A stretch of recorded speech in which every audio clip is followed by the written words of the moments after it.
महाराष्ट्रातील अंशतः अनुदानित शिक्षक शिक्षकेतर बंधू आणि भगिनींनो नमस्कार. ज्यांचे वेतन लेखाशीर्ष 3379 3261 3361 आणि 0511 आहे असे लाभार्थी आज दिवसभरापासून मला प्रचंड फोन आले की व्हाईट बुक मध्ये जी मागणी केलेली आहे त्या मागणीमध्ये टप्पावाढ आहे का. मला असं सांगावं लागलं की मला पूर्ण वाचू द्या. मी पूर्ण महत्वाची पानं बोलावून घेतली, वाचली आणि मग माझ्या असं लक्षात आलं की मी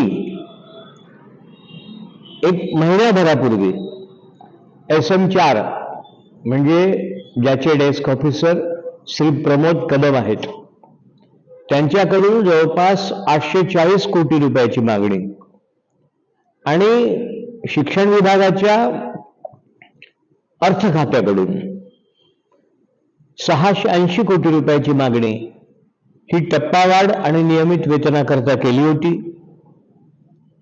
EPC कमिटी पुढे मला जाता आलं नाही, म्हणजे मला येऊच दिलं नाही.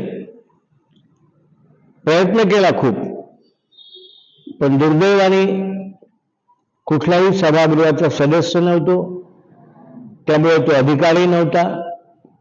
प्रेमाने जाण्याचा प्रयत्न केला पण ते जमलं नाही. मला असं वाटलं डिपार्टमेंटने मागणी केली आहे ते होऊन जाईल, पण दुर्दैवाने तुम्हाला सांगताना मला अतिशय खंत होते आहे की टप्पावाढीची कुठलीही रक्कम या अधिवेशनात मंजूर झालेली नाही.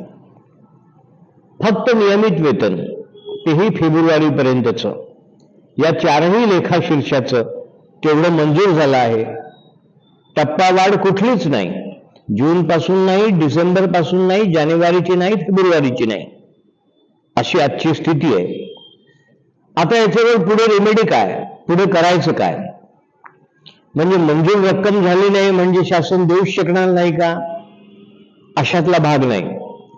शासनाच्या मनावर आलं तर शासन काही पण करू शकेल, पण तुर्तास एवढंच की या हिवाळी अधिवेशनात टप्पावाढीची कुठलीही रक्कम शासनाने आपल्याकरता मंजूर केलेली नाही. उपाय शोधण्याचा प्रयत्न करतो. तुम्ही फक्त पाठीवर हात ठेवून लढ म्हणा. मी लढतोय. धन्यवाद.